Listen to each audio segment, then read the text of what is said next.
Fifth Hour Radio Show. Hello? Hey, Will, how you doing? This is Rob Fairless. Hey, I'm doing okay. We didn't catch you in Big Lots or anything like that, did we? No, I'm not in Big Lots. I remembered. I remembered that this was going to happen. And I even had my phone set on alarm so that it would, tell me that something was up a few minutes before. But then I realized my phone, it's one of those smartphones, it disengaged the ringer. So when I checked the phone, I realized, oh, man, the ringer is turned off. I call them the smarter than me phone. Yeah, that's exactly what it is. I've had it for 3 years now, and I'm still figuring out how to use it. Well, I got one of those smartphones, and all I know how to do is get on Facebook and make phone calls. So. Yeah, you just learn what you need to learn, and then leave the rest. Yeah. Well, thanks for coming on the show. We really appreciate it. Well, thanks for asking me to. When did you first start getting into music, and when did you first start learning how to play? Let me think. Well, getting into music and learning to play, those were like two separate pieces of the chronology. I guess I wanted to play since I was a little tiny kid. And then I think my dad bought a Sears guitar or something, and then a Mel Day book when we were little kids, and he had stuff laying around on the couches, and unlike some parents were that he would say, don't touch that. He bought one with every kind of instrument and just had them laying around and said, touch that. And so I wanted to see which kid would pick up which instruments and just sort of be self-starter. So I picked up the guitar and started teaching myself some chords out of this book. And after 3 years, I guess they figured I was serious about it, so they decided to invest in some lessons. Well, how many instruments do you play altogether? Like play well? Yeah, play well. I wouldn't say I'd play any of them well. Oh, now, come on now. I can get along on bass and guitar, and I can sort of chop along and play simple fiddle tunes on mandolins. Is guitar your favorite instrument? No, I wouldn't say. It's like I'll play guitar for a while and then get tired of that, so I'll play bass. And then when I, get my fill of that, then I'll go back to guitar. But I think bass is my favorite thing to play with people. If I'm just playing by myself, then I play guitar. Was there an instrument that was more of a challenge to you than others? No, not really. I mean, all of them are challenges. They're all hard somehow. And but bass was something that I've always wanted to play since I guess I was in high school. And then I think I took some lessons at the university. I was in college, and then put it away because there were always better bass players in my band. All the different groups or formations that I had the chance and good fortune to play with always had good bass players. So I never was forced to really, get real good at it. And, not now I play, but, it's because Robert plays guitar. He's one of those people that can play lead guitar and rhythm guitar simultaneously. So it didn't make sense for me to play rhythm guitar. Is your family musical? Yeah, I'd say they are. My dad plays. He got to college on a piano scholarship, actually, and he also played semi-professionally in the 50s. It's some sort of harmony vocal group. That stuff that was popular back then. Now, you said your dad plays. Anybody else play in your family? Yeah.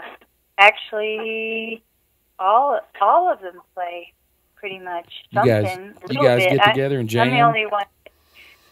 No, not really. We used to when we were younger, but now that we're older, the family dynamic has changed where we don't really have a whole lot to do with each other musically. Everybody's on their own path. Now, you mentioned Robert, and you're talking about Robert Bowen, am I right? Mm-hmm, yeah. How did you and him hook up? We met, actually, I saw him play back in 1988 in Prague, and took a bunch of pictures with the intent to, be able to give him the photographs. But somehow I couldn't find the backstage room where they were, so the pictures just sat for 13 years until I met him in Illinois. Now, you've toured all over the world. You mentioned Prague just then. Do you enjoy traveling? And what are some of your favorite places to play? I like being in places where I don't speak the language. It's a very, I don't know, it just makes you feel like you're a small part of a bigger thing. Makes it harder to order a Big Mac, don't it? Yeah, if you ate Big Macs. I can't remember the last time I had one. But it's just a challenge to be in other countries and try to make your way.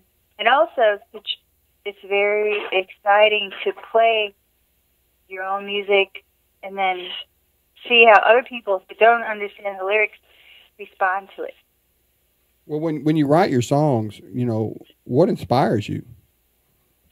Just stuff that I see around me and stuff that I see other people going through and stuff that I'm going through myself.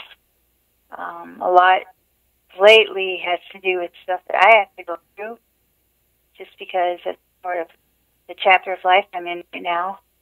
But, I think every songwriter is sort of observant of what's happening and what other people are feeling, and you just try to put it in words. What famous musicians do you admire and why?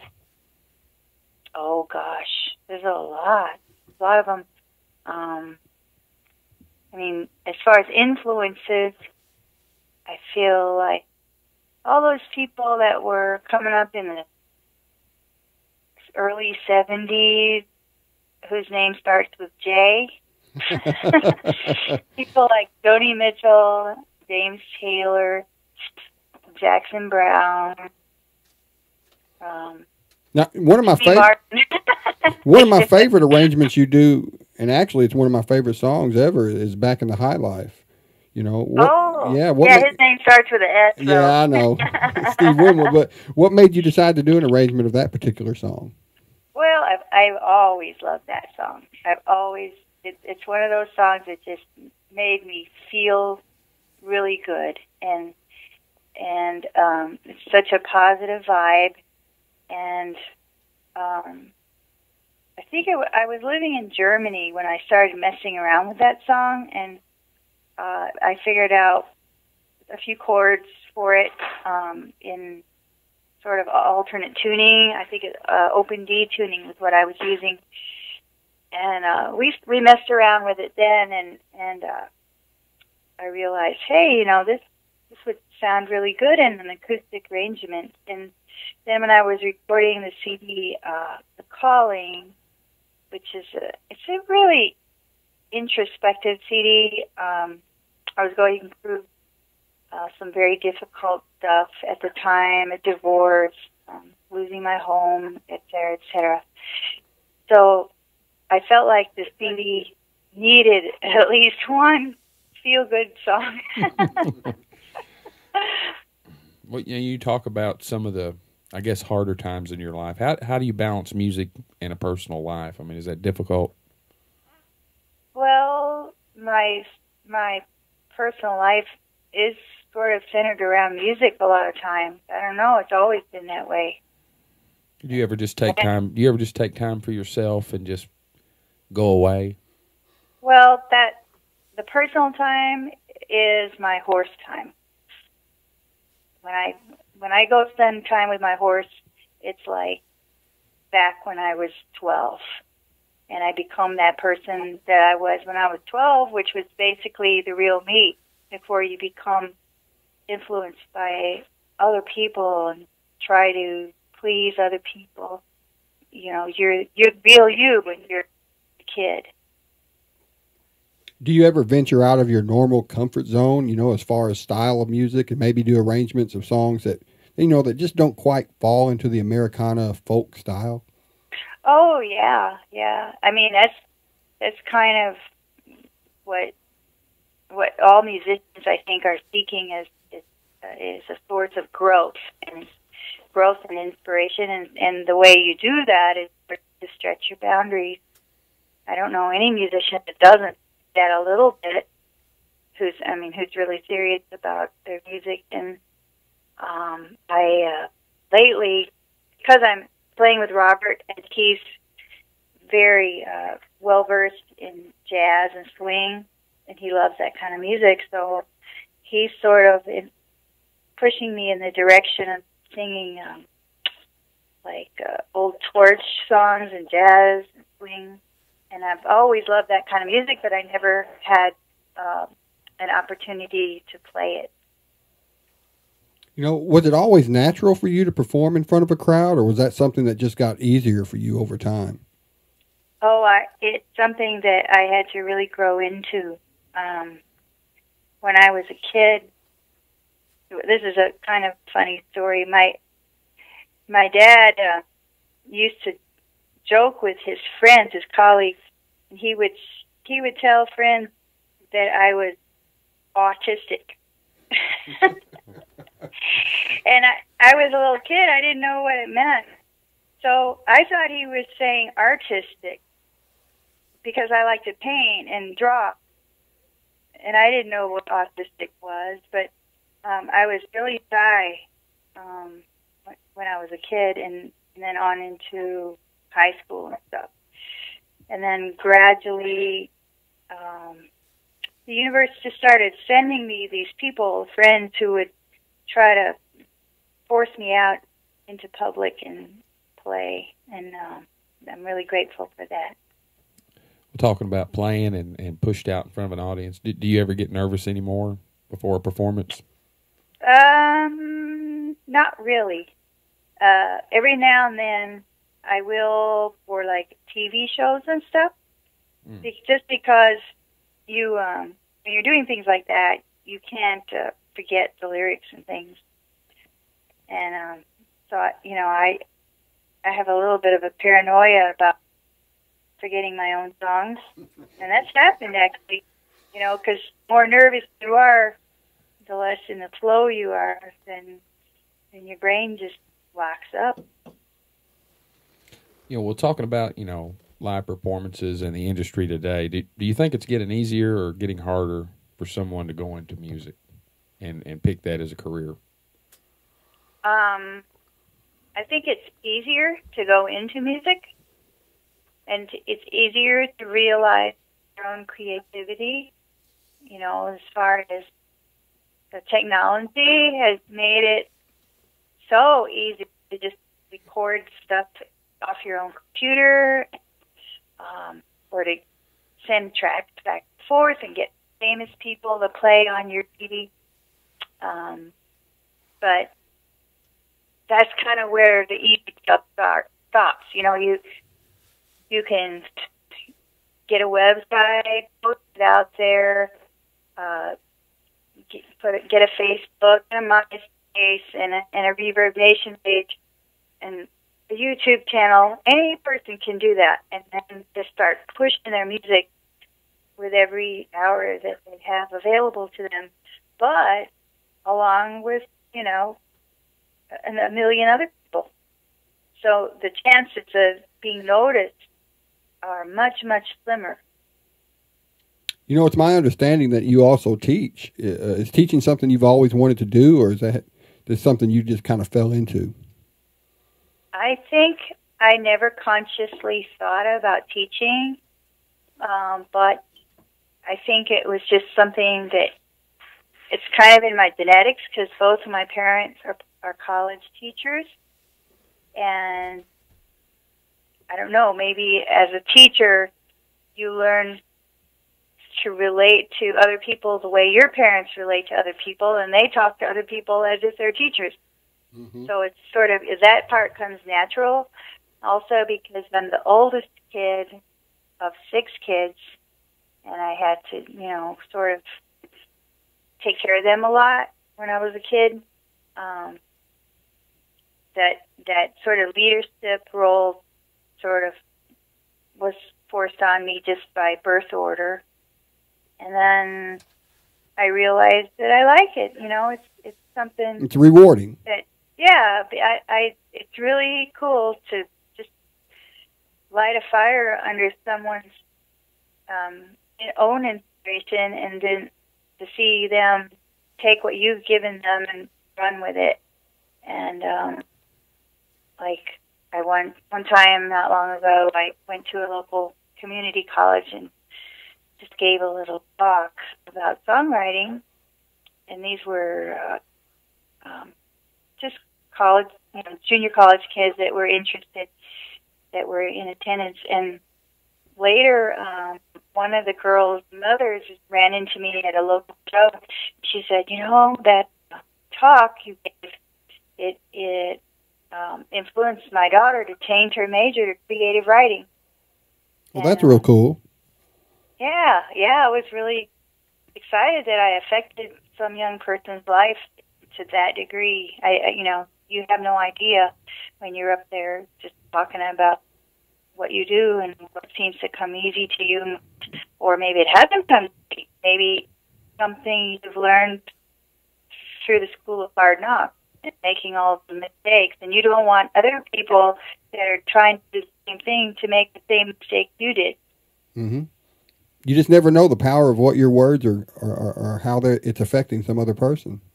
Yeah, you have to be careful, I guess. Yeah, that could work both ways, huh? Yeah. So you mentioned your horses. What other things do you do outside of music as far as hobbies? You kind of strike me as someone maybe who is a gardener or something. Yeah, I have way too many hobbies. Way too many. Is there too many? Is there such thing as too many hobbies, though? Well, no. I mean, it keeps your life interesting if you're always curious about other things. So, I love to go flea markets and thrift shopping. I like to go fishing and camping. I like doing gardening and just taking care of the yard. I love to mow. Well, that's the good thing about Southern Illinois. You got all that stuff right here. Yeah, I don't have to go very far. It'd be bad if my hobby was scuba diving. Yeah. Well, I mean, we do over at Mermet Springs. I could go to some strip ponds. They do have a diving place over here at Mermet. Yeah. I don't know if you've ever been there or not. We don't live too far from there, and I think I've only been there like 1 or 2 times. I don't think I would like that. It's just not my cup of tea, diving. No, I'm not much of a... I like being on top of water. I like going on canoe trips or going fishing, but I'm not real crazy about dunking my head under the water. Have you been whitewater rafting? We used to go over to Missouri. We used to every year and do canoe trips, but not true whitewater rafting. Would you ever consider trying parachuting? Probably not. No. I don't know. I mean, I'd do it if I had to do it. Yeah, if you had to do it. Now, there's people out there that actually pay to do that. Yeah. No, it's not really my idea of fun, but, you know, everybody finds the things that blows their skirt up. Yeah, whatever floats their boat. Yeah. Do you have any upcoming tour announcements or albums on the horizon? Well, we've bought all this new equipment. Robert's the one that he's sort of learning the technology. It's always been very challenging to try to be a musician and a recording engineer at the same time. And but his computer was like almost 7 years old, and so he invested in a newer computer and a bunch of software and a bunch of new hardware, and it's all still sitting up there in boxes, and we have to figure out how to hook it all together. 7 years old for a computer is old. Yeah, it is. It was an old computer. But, you know, Macintoshes, they just go on forever and ever. So yeah, they do. It still works, but the software. Yeah, it's the technology that changes so fast, you know. It's not really the computer, it's the technology.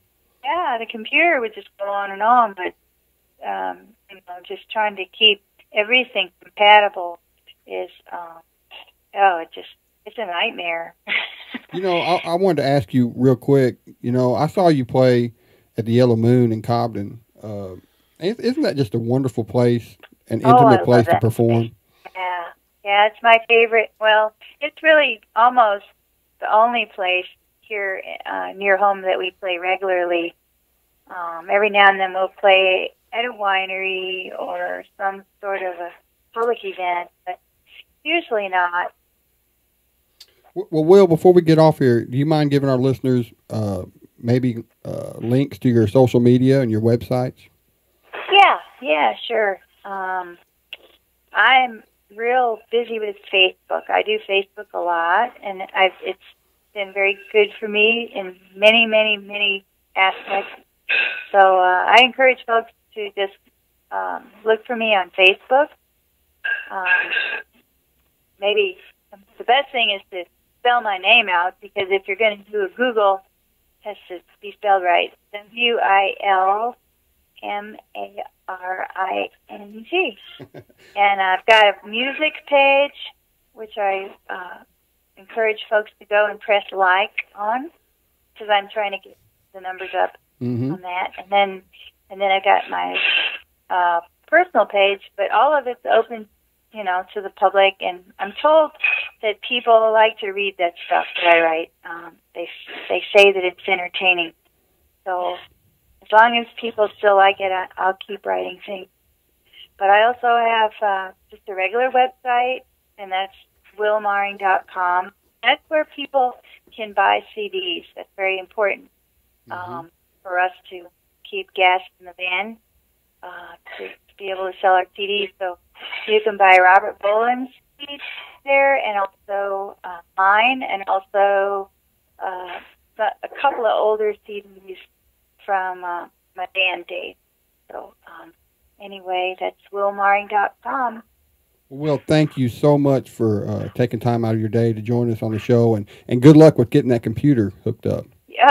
Yeah. Well, I hope we'll be able to, you know, have some creative phases here coming up soon. I mean, we don't have a whole lot of shows in the schedule. I guess the one that I'd like to mention that's coming up is going to be the John Hartford Memorial Festival over in Bean Blossom, which is not too far from our area.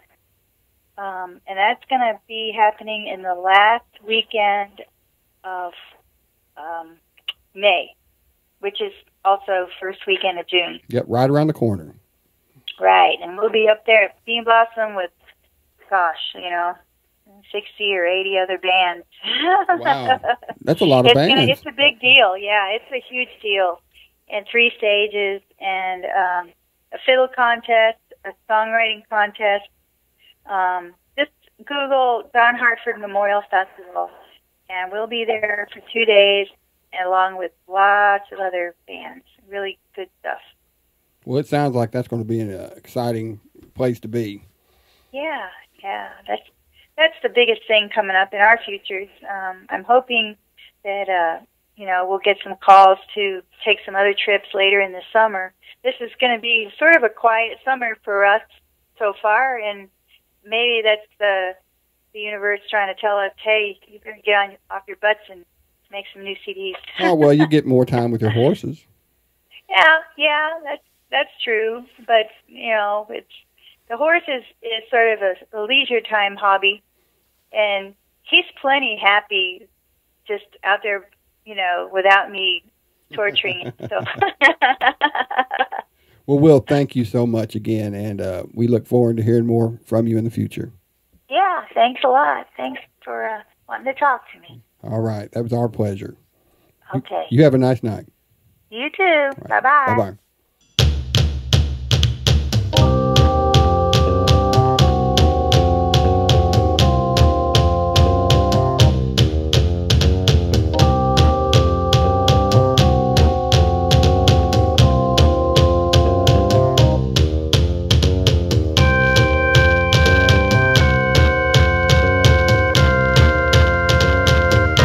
The 25th Hour Radio Show.